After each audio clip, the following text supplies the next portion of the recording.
please introduce yourself. Hi, I'm Matthew Judd.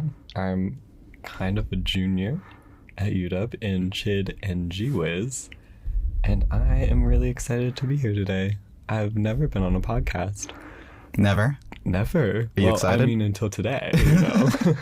I am excited. I feel like in my mind, I'm an aspiring podcaster with just very little podcasting ambition, because I understand that everyone can start a podcast. Sure. But the opportunity hasn't arisen yet. So I'm just excited to chat. Well, here's your first opportunity then. Yes, let's get podcasting. So we're talking about your focus group, right? Yes. And it's for next quarter. It's called Write Now, Journaling, and Memory. Yes. And write, that's write as in writing, as in pen to page writing. Mm-hmm. That's a fun little pun. Yeah, shout out to Dr. Lucero, who came up with that idea. No, it's good. You know, as someone who works with courses and whatnot, I like when things are marketable, you know? Yeah. I started with this crazy name because I was like, I want my focus group to be legit and serious.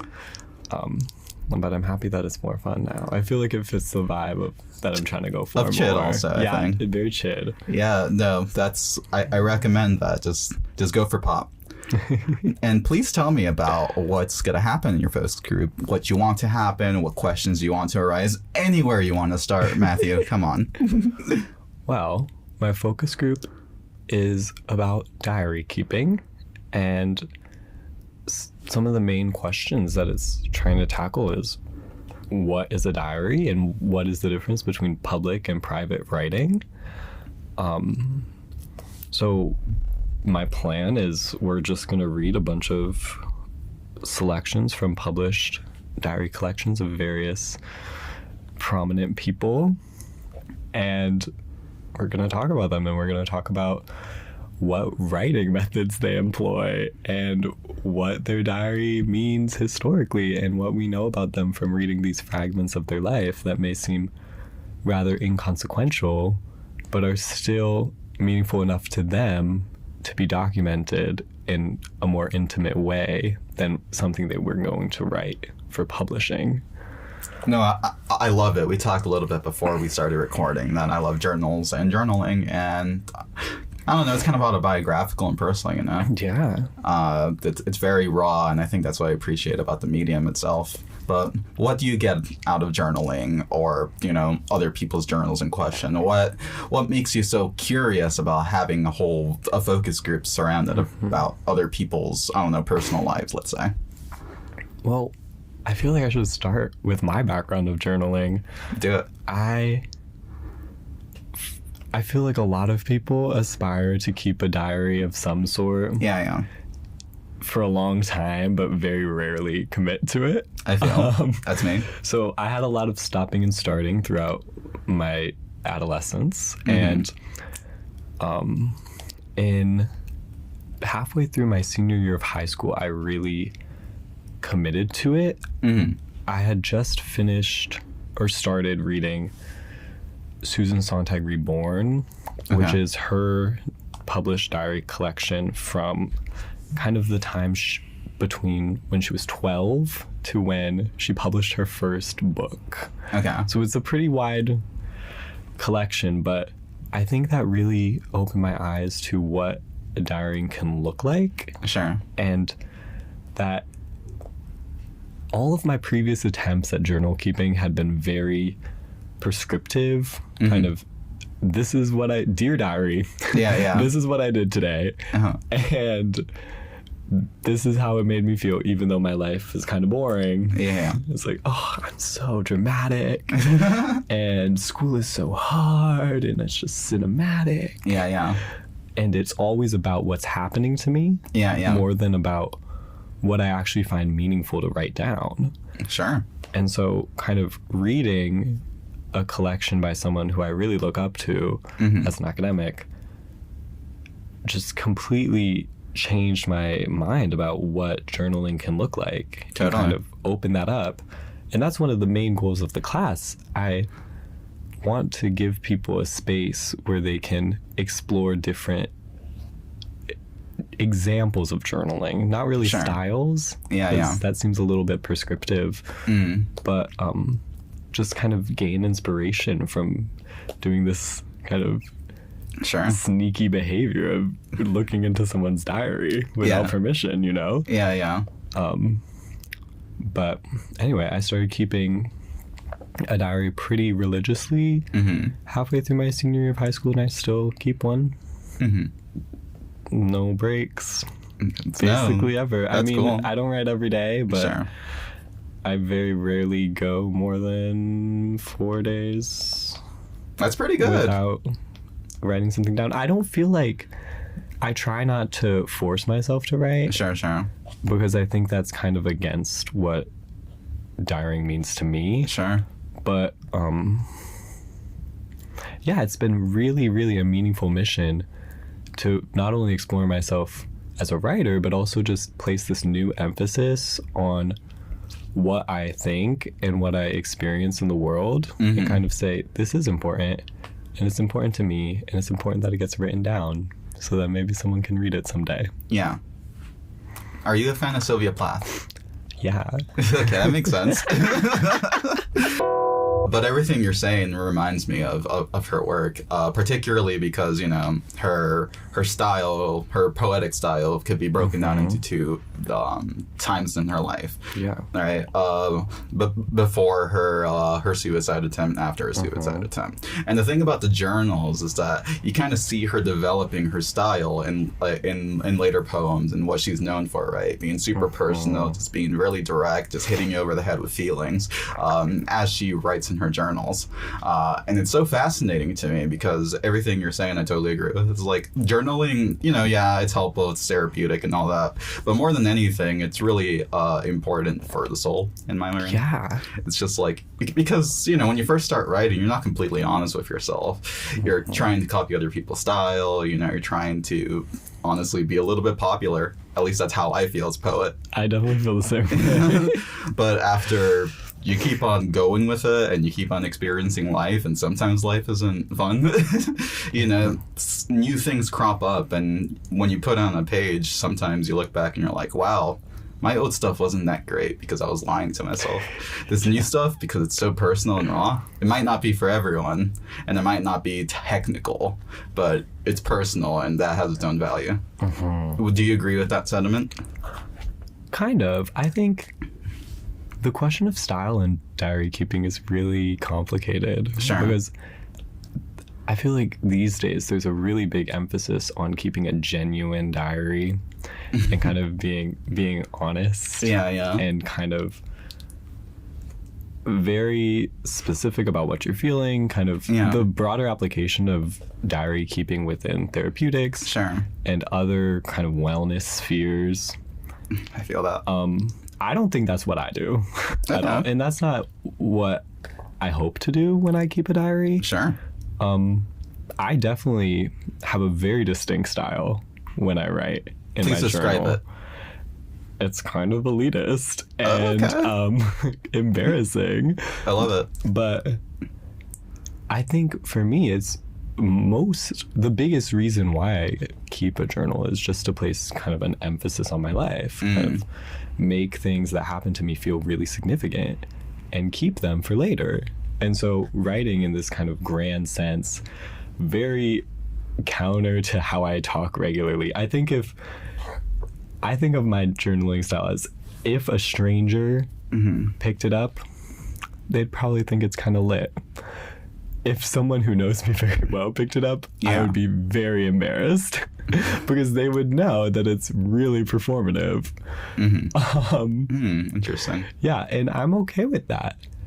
I think for me, part of it's about the writing more than anything, but also just kind of embodying this character and being honest that keeping a diary is never going to be truthful.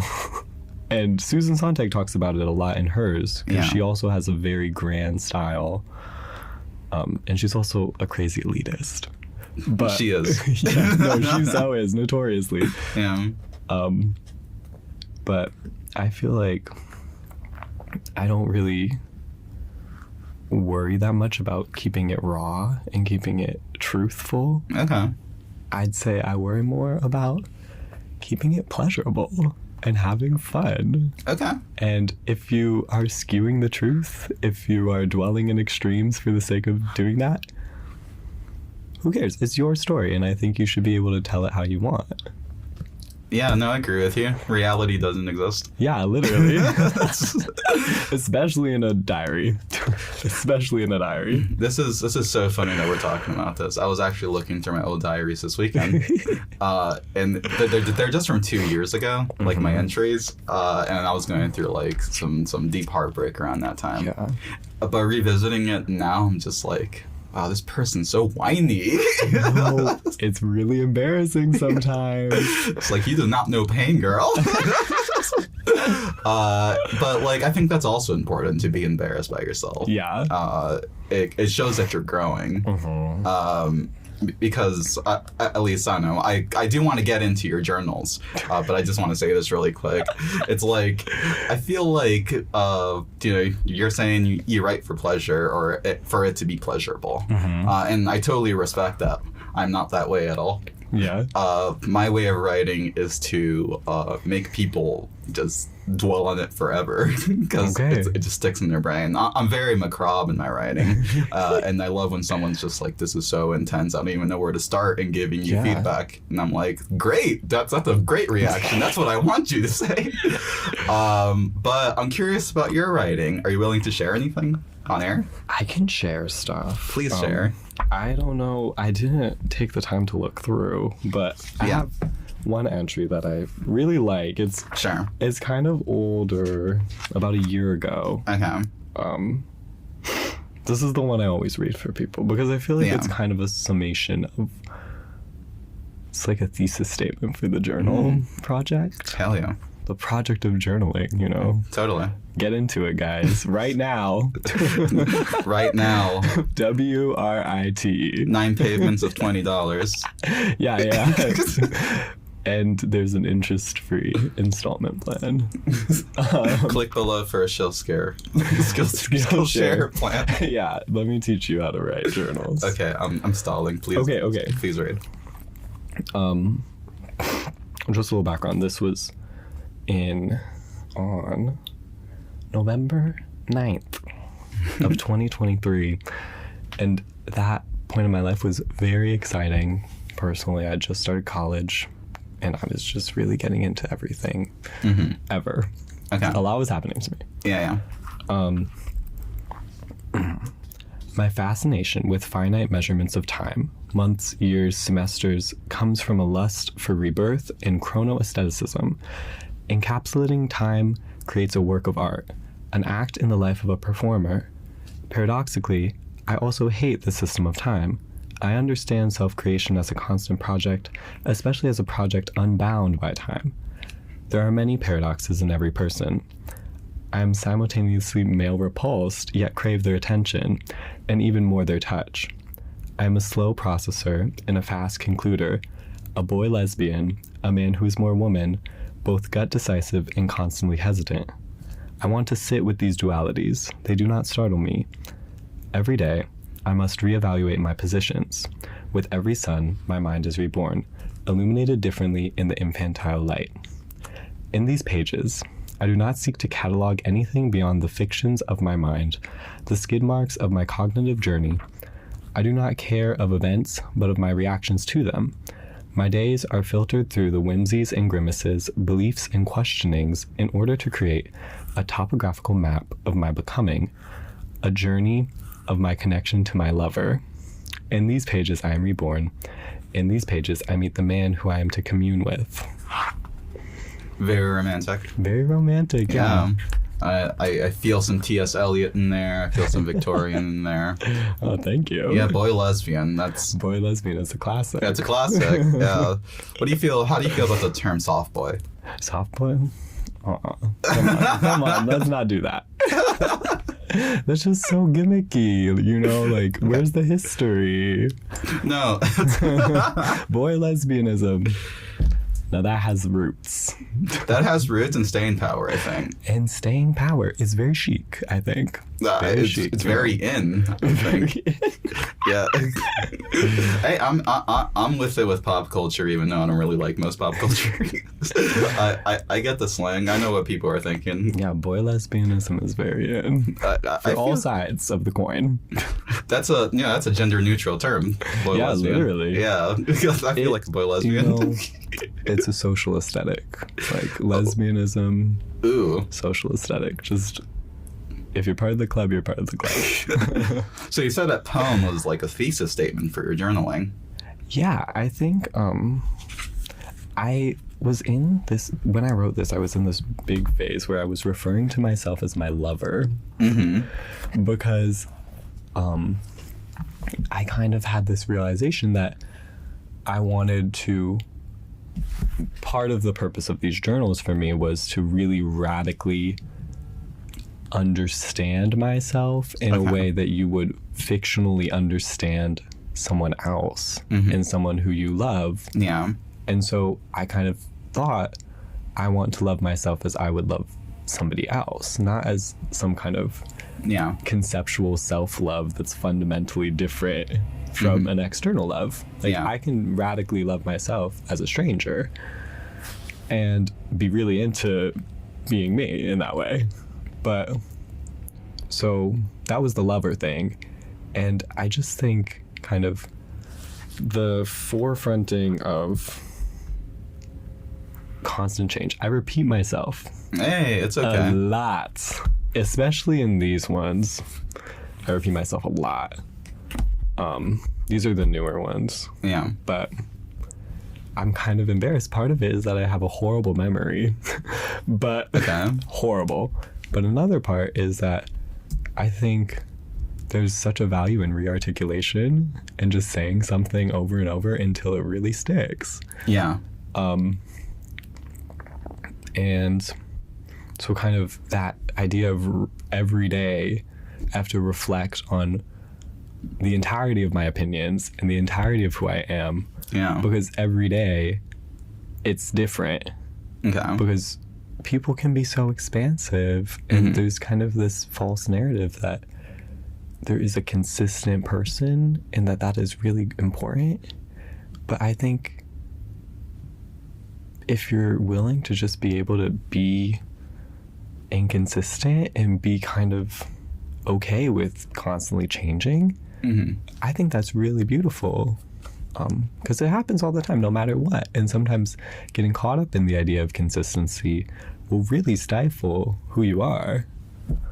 So that's kind of the idea, reflecting regularly, reflecting daily on just what I'm thinking, placing an emphasis on my feelings, not what's happening to me. Because what's happening to me is my feelings. I don't feel the need to do like a materialistic account of my life. And if that's how I like to journal, I think people should journal however they want. Yeah. Because it's really a personal project. But that's how I think about it. I gotta say, you're pretty wise. Thank you. Yeah. That's that reminds me of what we're in Philip Thurtle's office and Judd office. I talk to him a lot. I love them. They're a very profound professor for me. And we actually talked about this a while back in regards to people are expansive, but we're not viewed like that by other people a lot of the time. And I was frustrated one day and I came to him for advice, and he was like, something that you have to come to terms with is that people want to put you in a box. Is that, people just want to dismiss you with a characteristic, with a word. Why? Because it's easier to do that than actually get to know you. Because getting to know people is scary. And that's me talking. Personally, for me, I love getting to know people, but it's, to be so vulnerable, there's a lot of fear there. And I totally understand, right? It's the reason why people, honestly, a lot of people write very fake, whether on purpose or subconsciously, is because they want to, be a part of the collective, whatever that means. But, you got to ask yourself at some point, what's more important, being genuine or being a part of something? Yeah. And if I could turn this to my own personal history of journaling, like I mentioned a few minutes before, I think I've come to the part where I like my weirdness. And even though, like, personally and artistically, socially, I think I'm a bit antisocial, a bit of a loner. I think, whoever wants to like this will like this. Yeah. Even if that's a small amount of people, and to me that's really important. But I also like what you're saying, that I think there's something valuable in people who are just like, no, I want this to be universal. I want this to not only hit particular people, but grab onto whatever the mainstream, right? Yeah. And there's a lot of, whether that's books, films, music, that do that very well, very creatively, and still keep their integrity. I'd like to read a poem of mine. Yeah, no, go for it. Yeah. From my website, ambientdaydream.blog. Not necessarily a trigger warning, but I do write pretty intensely. I wrote this one, since we're being personal, and I do appreciate that you're very personal with me. I wrote this one about someone I like who annoys the hell out of me. This one's called Anxious Boy. If you're a woman, be his mother. If not, follow the plan.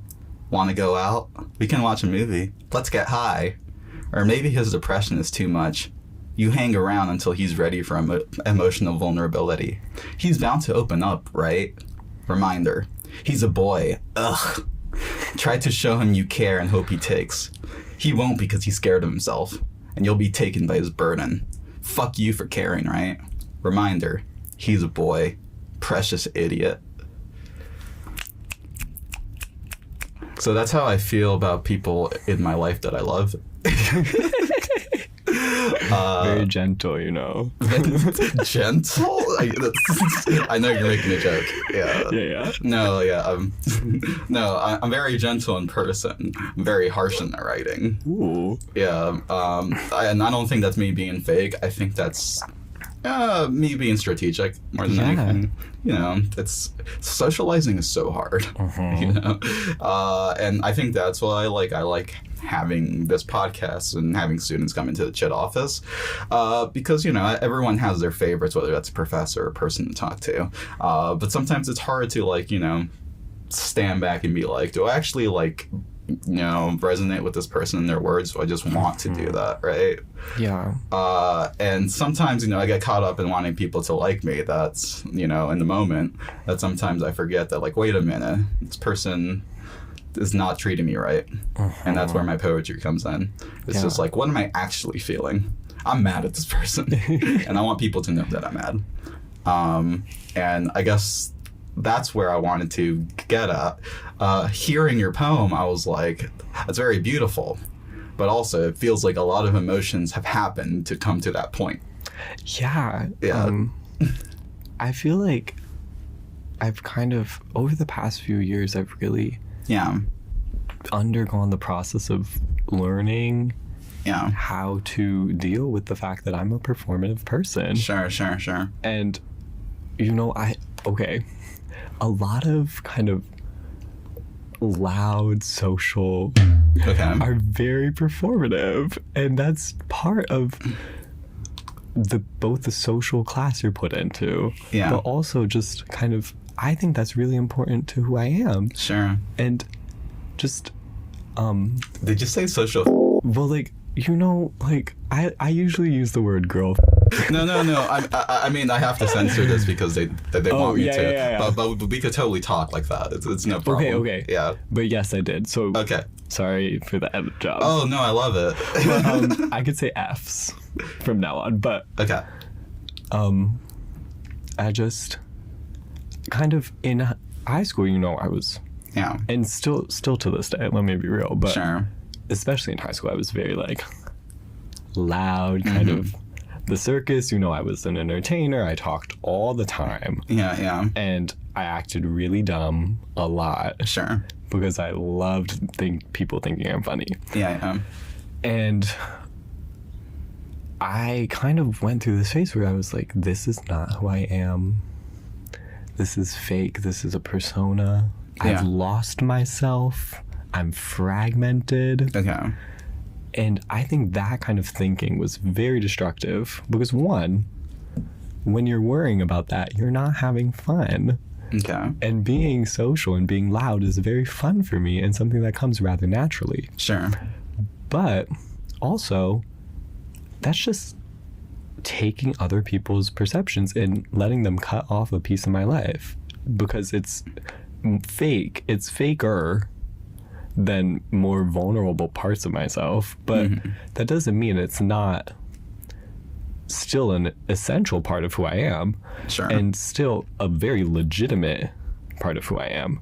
And so kind of, I think I have an entry about this. Oh, okay. Oh, crazy It was X meant to be. poetry. Can we read that one? No.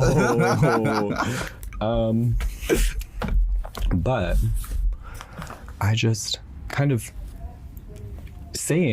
by saying I can be an expansive person, and by saying that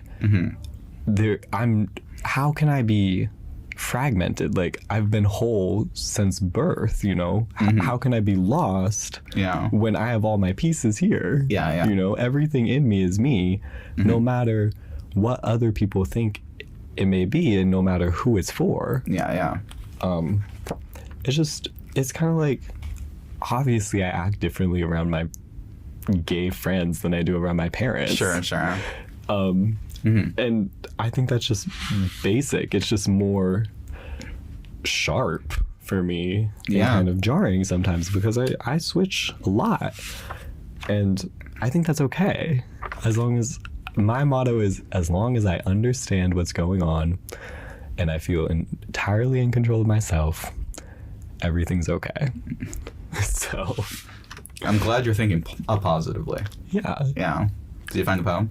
I have it was like sometime recently. If it's okay with you, I'd like to switch topics a bit. Yeah, let's go for it.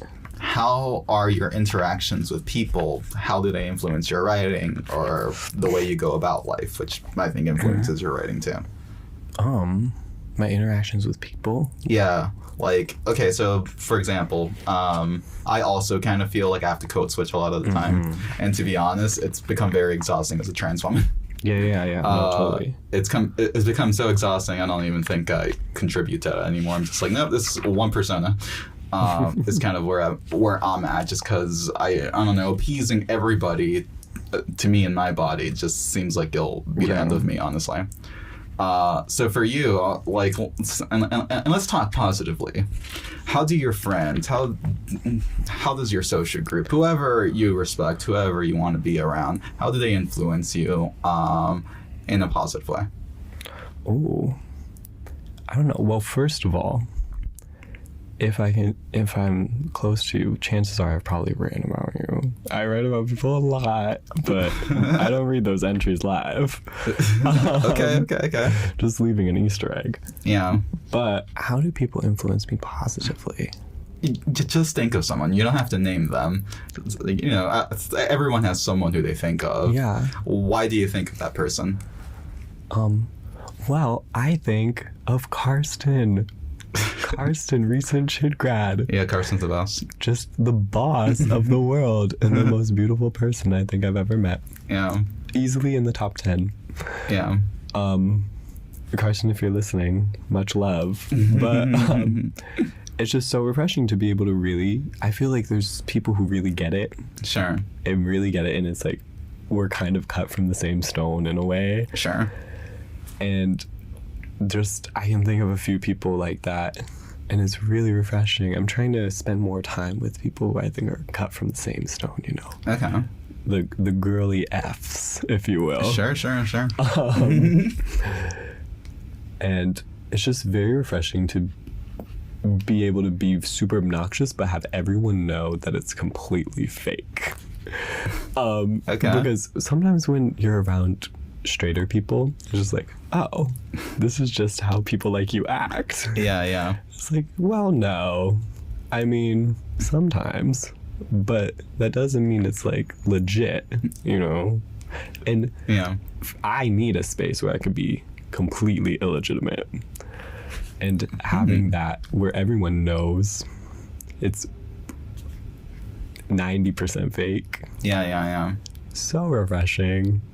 Okay. So refreshing. And so fun to just be able to do whatever and have everyone get it. Okay. I respect that. Yeah. I just came back from a trip from to Eastern Washington because I haven't really explored. I'm not from the area. And the one thing I noticed was straight performativity is hilarious to me. It's so funny. It's so funny because they're not aware of it. Yeah, literally. It's like performance has really been confined to culturally and socially to the queer people. Yeah. I was like, come on.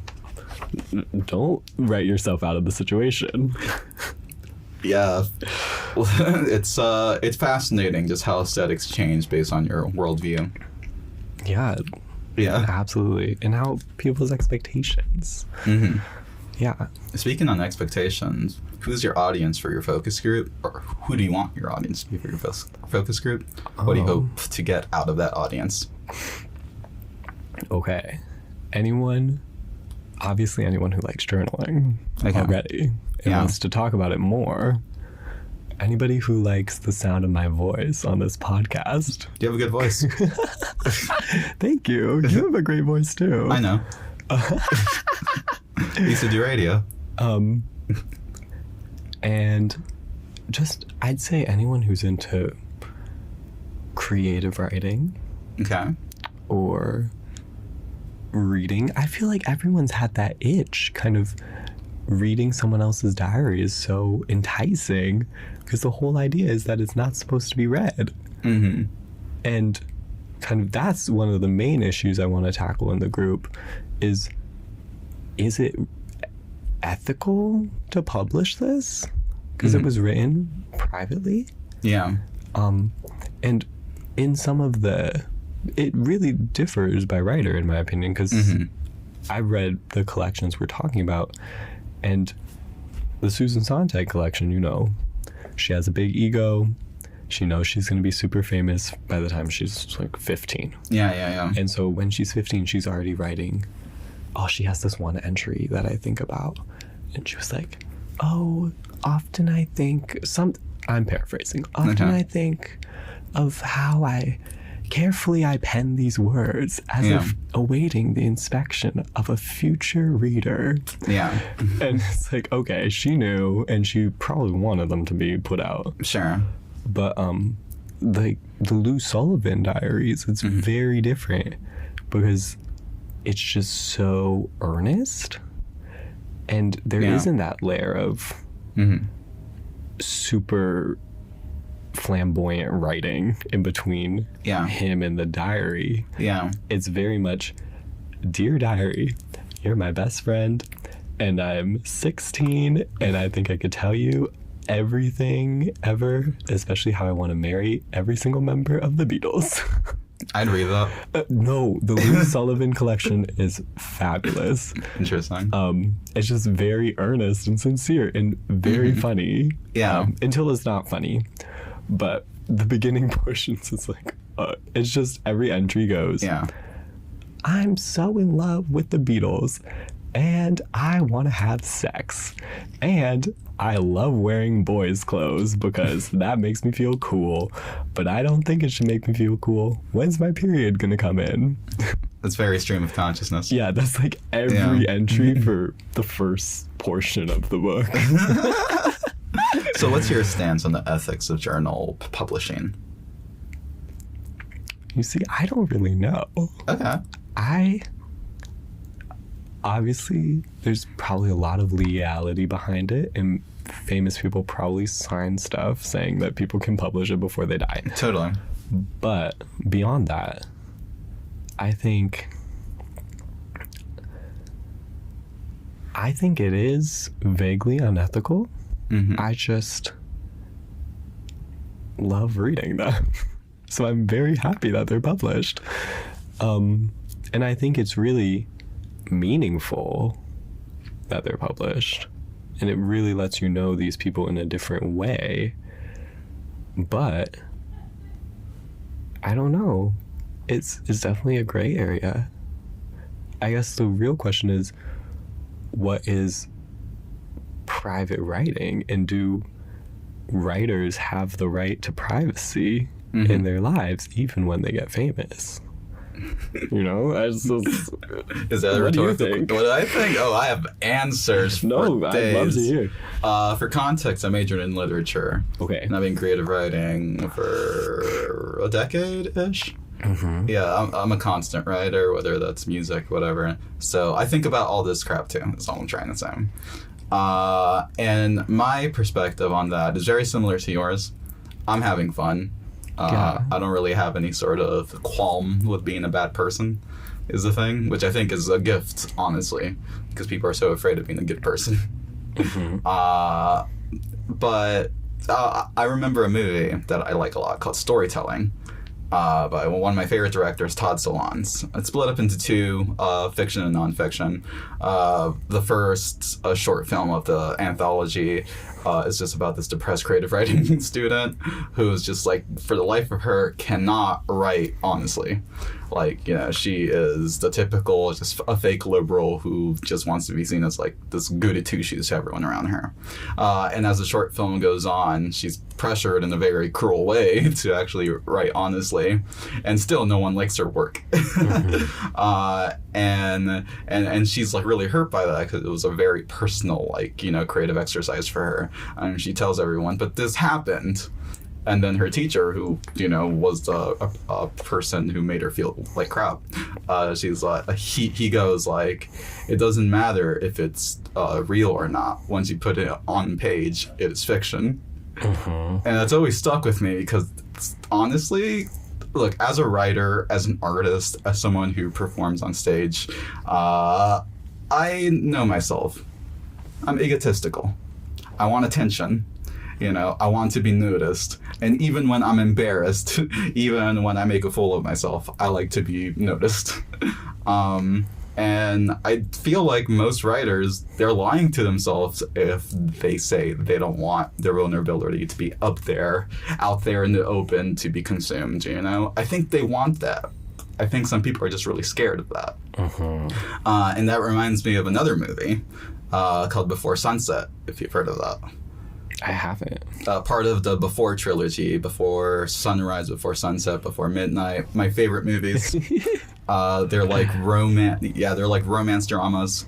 The second movie is about it's about the guy from the first movie. He writes a book about the first movie. Okay. So it's about his romance with this person he meets one night in Europe, and they have an amazing for like one day with each other, and they're really bummed at the end of the movie that they have to like, and this is not a spoiler, it's more about the dialogue. So he writes a book about this encounter with this person that he like fell in love with and has been tracking her down, or has been trying to find her for like 10 years. He doesn't find her, so he just writes a book. And during his tour on his last stop, she appears again, and the whole movie is just them having an 80-minute conversation with each other about like what's been going on since then, how they feel about each other, etc., etc., etc. And I love it so much. And early on in the film, the woman, Celine, she asks him, or she tells him, like, you know, reading your novel was such a powerful experience. It was so sweet that you remembered everything from our night, but it was also really disturbing. And then he was like, what was this disturbing? It's like, well, seeing myself through your eyes, you know, how I'm idealized within your vision. And then she asks, it's like, how long did it take you to write this? He's like, 3 to 4 years. And then she's like, I love this movie, I've seen it like 80 times. And then she's like, you thought about one night for that long? And he's like, I've thought about it for longer. Wow. And I mean, that's the thing about writing, right? Sometimes the things just stick with you, and you just need to get it out somewhere. But even getting it out isn't enough for you. You need to make it known.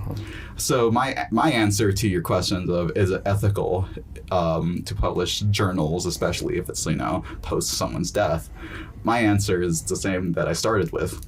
I kind of don't care. Yeah. People are complex. And we all make wrong decisions sometimes, and we could let those decisions eat us up, or we could go, okay, that probably wasn't the best thing. Or maybe this perspective of life isn't for everyone.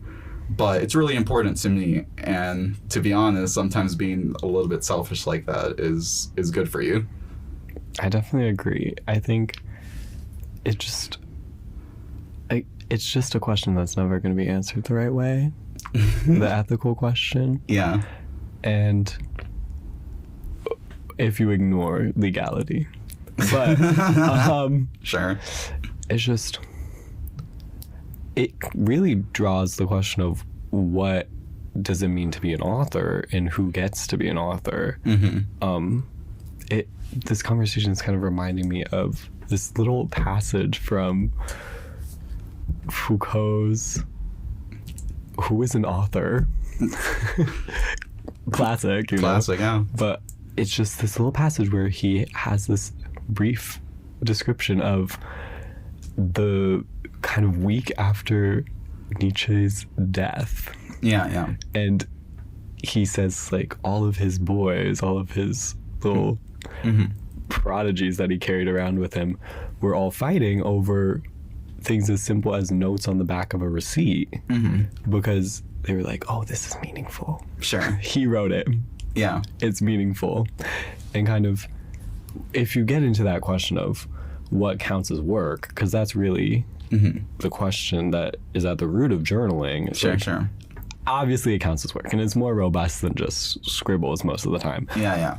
But it's just, does work necessitate the author's consent and their also commitment to the capitalist means of publishing? You know, if they didn't publish it and they're not making money from it, is it work?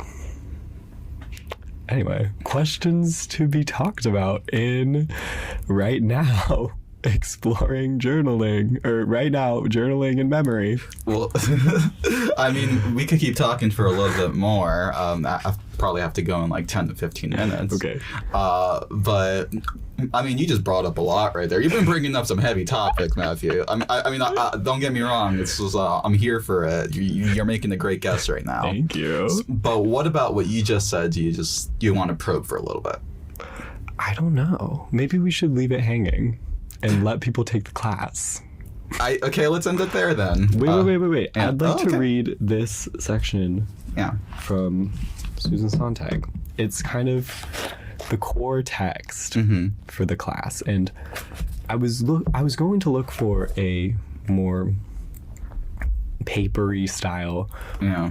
Oh, how do you read a journal in an academic space? Kind of very descriptive. Yeah. But why not hear it from someone who actually keeps a diary in their diary? Sure. You know, I think for me it's been very important to kind of have moments in the diary where you talk about the diary and talk about what it means, what's your goal, what's your thesis statement almost for the diary. So this is Susan Sontag on December 31st, 1957, and it's titled On Keeping a Journal. Superficial to understand the journal as just the receptacle for one's private, secret thoughts, like a confidant who is deaf, dumb, and illiterate. In the journal, I do not just express myself more openly than I could to any person, I create myself. The journal is a vehicle for my sense of selfhood. It represents me as emotionally and spiritually independent. Therefore, it does not simply record my actual daily life, but rather, in many cases, creates an alternative to it. And then she has a brief section that follows about reading her lover at the time's journal, where she writes about Sontag in an unfavorable light. Their relationship was very rocky and crazy. But I think this is she was like a Pilates instructor or something. Or maybe not Pilates, probably. Just like probably bar, I guess. That would be more time period. Sure. But ooh. In Harriet's journal about me. Oh. I'm thinking now of what I read today in Harriet's journal about me, that curt, unfair, uncharitable assessment of me, which concludes by her saying that she really doesn't like me, but my passion for her is acceptable and opportune. God knows it hurts, and I feel indignant and humiliated. We rarely do know what people think of us. Do I feel guilty about reading what was not intended for my eyes? No. One of the main functions of a journal or a diary is precisely to be read by other people. The people, like parents and lovers, about whom one has been cruelly honest only in their journal. Will Harriet ever read this? So that's the idea. We're going to read a bunch of journals, and everyone in the class is going to be asked to keep their own journal throughout the course if they don't already. Because right now, it's all about putting it on the page. Your life matters. I have a hope for your class, your course, for your focus group. Yeah. It's a weird hope. But imagine someone's going through a breakup during your focus group. I know. Are you hoping? You've thought about this. You've thought about this. I hope people feel comfortable sharing. Yeah. Even recent things or past things. I really want to create a space that is intimate and people feel that they can share their entries, because that's kind of the whole point. I plan to be very open and share a lot of my journal. I kind of want the first class to be Matthew Judd diary roulettes. Okay. Oof. Yeah, my delusion plan probably won't happen, but it's like, instead of introducing myself formally, I think I'll have you read intimate fragments of my life so you know me more than most people do already. Cool. No, you're sounding like me right now. Yeah, that's the reason why I do it. But I just want to start by being very open about my writing. Okay. And hopefully other people will also be open about their writing. And I'm not super locked up about my journal. I just read it on podcast. Yeah. And I read it at poetry reading situations before. Yeah. But, I think it's different if it's in a space where people are like, I know who you are, and I'm going to see you again next week. And now I know this little tidbit. That's crazy. Yeah, that kind of intimacy is important. Yeah. Yeah. Well, I would like to wrap up with one of my poems. Totally. Yeah, since we're sharing two each, I think. And I'll be really personal just because I think you'd want me to. Yeah. Yeah. So this is about a dream or a nightmare, I guess, that haunted me for a while after someone broke my heart. And I've had this dream so many times. I haven't had it this year, which is great. Yeah, but I wrote it when I was at the peak of it, and it's like, it's about someone because I'm such a baby, and all my, I just think about people who never liked me back, Yeah. So this one's called On Vacation with Your Parents.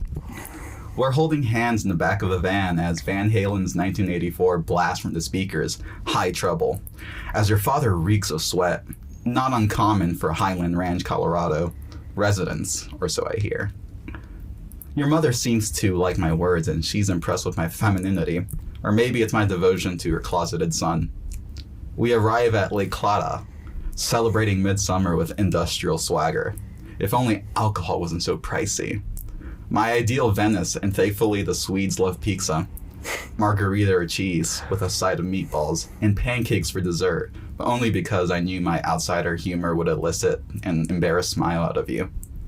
Afterward, we retreat to the countryside where neither the Norwegians or the Swedish city folk could feel our unnecessarily American narcissism. Eric Johnson would be so proud. As the sun sets over the endless summer, and while you assist your mother with the dishes, your father whispers, I'm glad you decided to come. I awake. It's been over 2 years, and my passport's left unstamped. Yay. That was so beautiful. Thank you. So, to end, anything you want to plug besides your class? I don't know. Follow me on Instagram. Majud 7, MAJUDD 7. I've kind of been posting crazy these days, so you could catch some live thoughts. Hell yeah. And I don't think I have much else to plug. Take my class. Notes right now. Yeah, take Matthew's focus Journaling group. as memory. It's going to be awesome. Yeah, right now. Right now, guys. Yeah, it's going to be great. Well, thank you for being on the podcast. Yeah, thanks for having me. This was so lovely. Glad. Have a good day. You too. Thank you so much.